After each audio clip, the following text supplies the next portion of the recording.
It's time for Power Fantasy Series 14 from August 5th to October 8th. It's time for the review presentation. And we're starting with the Reality League, the league that was expanded for the duration of August. All the singles matches you're going to see, unless it's marked otherwise, are part of this league. It featured 8 wrestlers who had previously won the MVPF award. That's how, and then they were assigned based on the year they won. This year, 1 year 2. Starting on August 5th, we had the following league matches where Steven Universe caused countout, Tsunamania won by submission, Ultimate Ashley and Mistake went to a time limit draw, and Bobson beat Rugby Alcohol with a toe hold. Other matches on the show included in match 3 the debut of the Ultramarines. There you see Ultra Soul landing a perfect dropkick on Ian the Dream, being held by Ultra Blade. Also in the main event, we had an ABT qualifier match that was supposed to be just Noah Brett versus Flint Trombone, but Akane's contract got Mars involved. However, Flint Trombone pulled off a amazing trick, throwing his voice and making the referee think that Mars submitted to an armbar. His match would later be thrown out, and Flint would be suspended. August 13th, in league matches, you see the winners basically as they are. Tsunamania beating Mistake with the TC bomb, that pile driver with a pinfall. Rugby Alcohol suplexing Flint Trombone. It's not Flint Trombone, excuse me, Steven Universe to death. Sharpshooter on Bobson, and Smashley on Lisa Frank 2.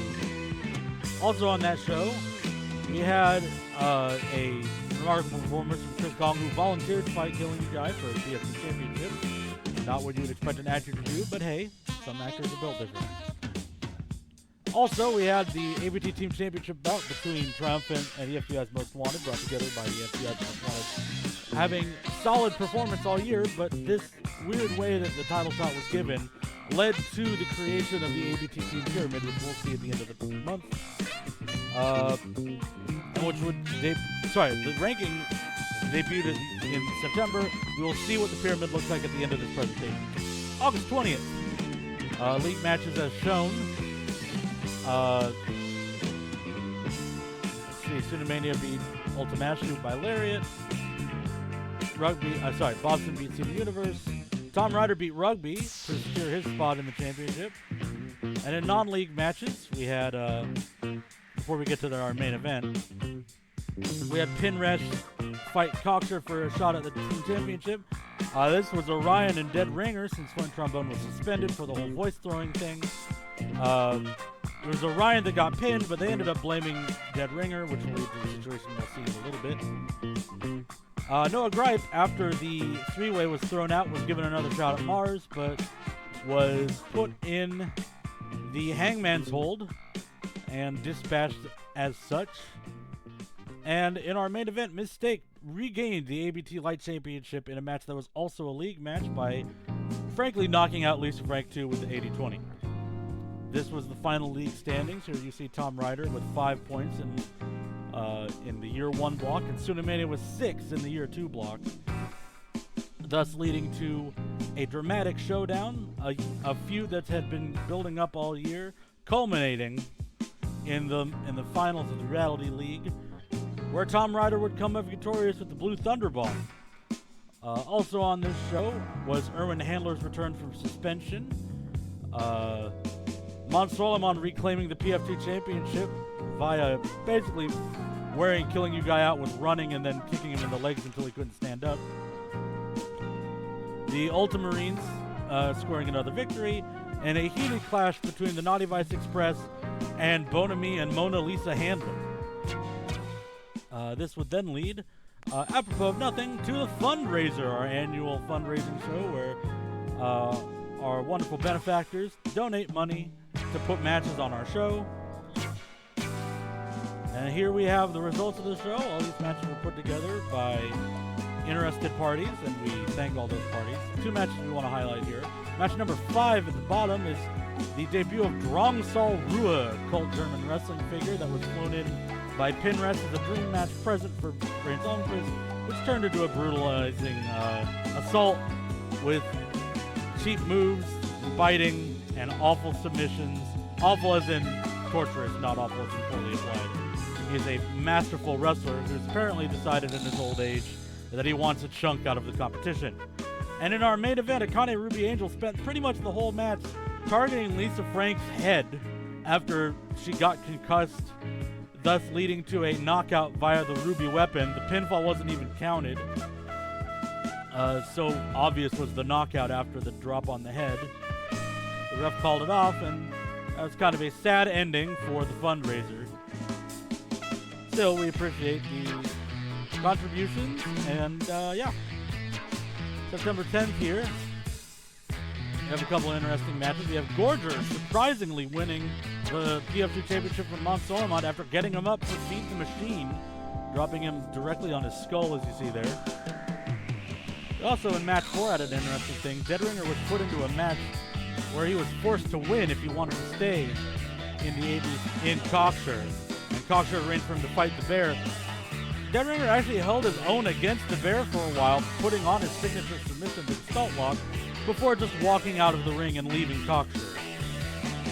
And then in our main event, Triumphant defeated Pinrest, where Noah Gripe actually ended up submitting on emergency notice for Brain Onquist. Brain's still recovering after the beating applied by Dramasol Rua, so we don't actually know how Almsquist and Phoebe would have done against Pinrest, but we've seen how Noah did, and, well, you see it there. September 17th, really had a main event worth noting. We're going to stick to the third match for just a second, which is to say, actually, no, let's talk about the first one, which was Luxury issuing an open challenge. Luxury has moved up to the main roster. And the open challenge was issued by RL Shoujo Dime, who wanted a piece of anything involving Akane after Akane reconcussed her idol, I guess, her hero, her mentor. I don't know. Their relationship is strange. Stylistic theming partner, Lisa Frank 2. In match 3, we had Drangsal Rue taking on another member of Pinrest, and coming up short, Pinrest feels responsible for Drangsal Rue being here, as they extended him a contract as part of him coming to Pinrest, and now he's here just biting his way through the competition.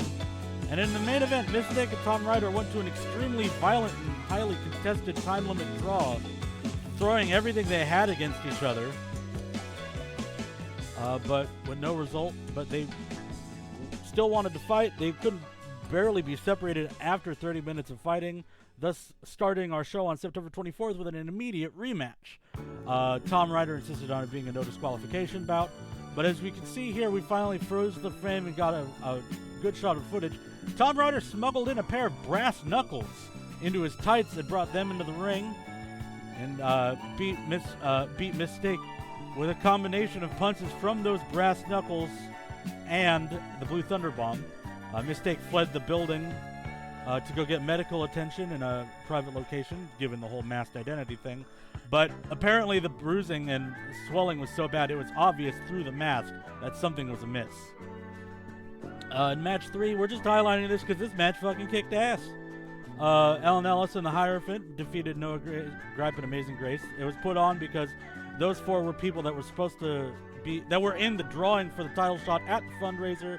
They didn't get pulled, and the other 2 could have been in the match, but they were busy with Deadringer being on the lam and Monster Energy being in the main event, where they fell short to the Ultramarines,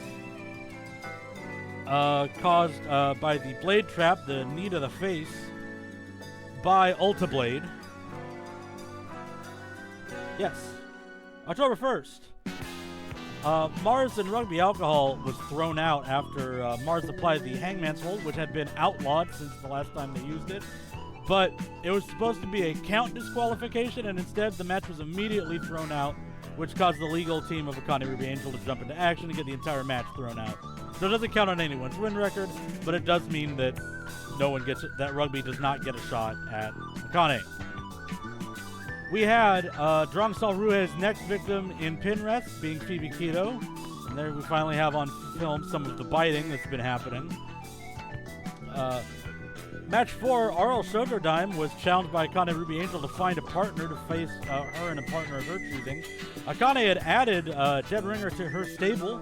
As you can see, Dead Ringer now wearing Akane colors. But coming out for RL Shoujo was Erwin Handler, which is surprising. Earlier in the month, he skipped out on a multi-man match where he was supposed to team with Bonami and his mother. But showing up here with RL Shoujo, an interesting call. And in the main event, Tsunamania suddenly challenged Bonami. Bonami had been making challenges every week to try to fight Tsunamania. And once the Fantasy Battle bracket was announced, where Bonami was in it, Tsunamania finally accepted one of those challenges at the last possible minute to try to take that spot from him, and he did. And they did, excuse me. And then here in October 8th, we have Penrest taking on the Naughty Vice Express, winning with a Hail Mary sleeper hold with 10 seconds remaining. In the PF2 Championship, we didn't get a good shot of it on the film, but there you can see Royal Bengal press slamming Gorger off the top rope. That was only part of the high-powered offense Royal Bengal deployed against Gorger to win the championship. And then in our main event, that was kind of a weird one. You see there, the ABT Team Championship, triumphant, victorious over the Ultramarines, but you'll see that's the finish. Ultrasoul could have broken up the pinfall, but opted not to, just standing there and watching it. We're yet to get any answer on why that happened, but it does mean that our season closes on quite a confusing note, which brings us to our last bit of news. October 14th, the MVP F14, Voting's open October 9th to 15th. Voting closes an hour before the episode on the 15th. Results posted the Monday after. Here on the left, you see the roster of eligible wrestlers. Here on the right, you see the pyramid. And we're just going to hang out here on this screen a little bit. Because that's the end of our presentation. But, you might want extra time to look at the pyramid and peruse the roster and see all that's available. And, yeah. So, yeah, that was Series 14. We'll see you soon for Series 15 of Power Fantasy. Damn, the song.